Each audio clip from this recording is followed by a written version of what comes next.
Hey guys, welcome back to a new video. I'm Stephanie West. I'm a licensed counselor here in the state of Michigan, and I am owner and operator of In Progress Counseling. Today we're going to ask a question. When it comes to navigating change, when it comes to anticipating change, and when it comes to approaching change, often this resistance or reluctance can show up, which is perfectly normal. We are beings that typically like homeostasis. We like things to stay the same.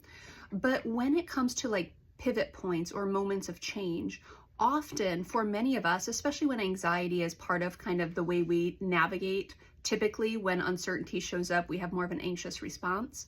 We ask the questions like, can I change or not change? Well, closed-ended questions are really quite unhelpful, especially in things where we don't have much of a choice.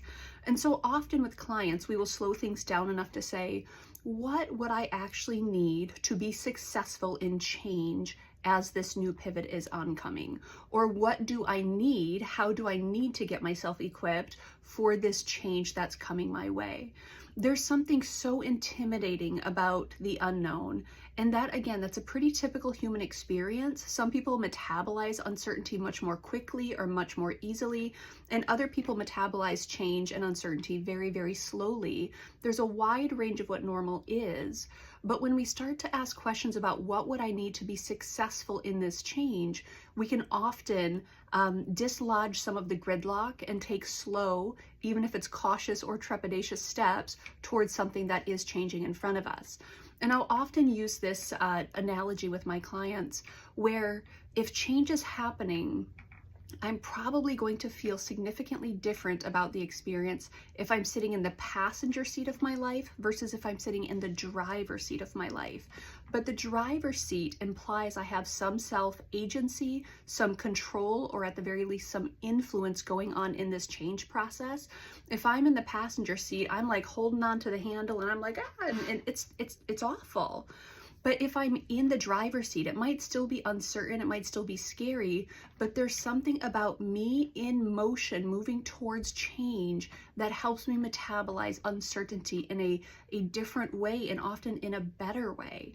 In a more physiologically intense scenario I'll give clients, we'll talk about skydiving. If I'm in the plane and someone pushes me out of the plane versus I jump out of the plane, typically those are significantly different experiences, because one of them is of my own volition stepping towards risk, threat, uncertainty, moments of lack of clarity. The other one is me being thrust into it without much say. Now, it's not so clean bucketed. It's not like I'm in control, I'm not in control. But what we typically have to work on is, if I were to position myself in the driver's seat of change, what would I need? What could I do to prepare myself for the thing in front of me?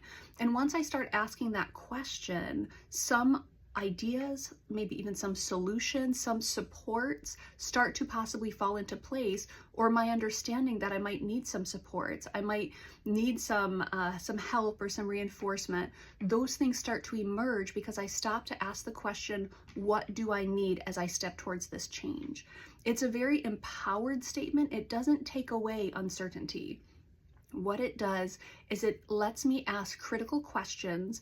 It helps me engage in self-awareness and in self-agency, and it asks me to slow things down enough to really think in a more robust way about, hey, this thing is in front of me. What do I need to confront that better?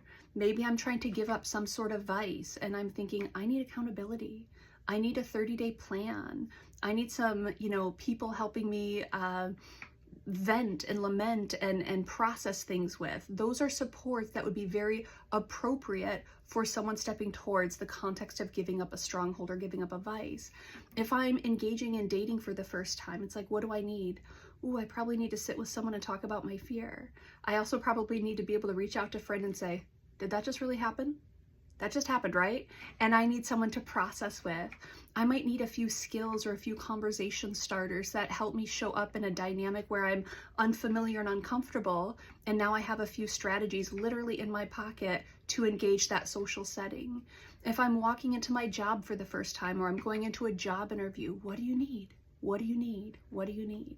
Brilliant question to be asking. What do I need to step towards this thing, possibly this good thing even, that has a lot of uncertainty wrapped up in it, it has a lot of bravery, there's risk involved. What do I need to orient myself towards change? What do I need to take those first steps? That's a very valuable question. What do I need?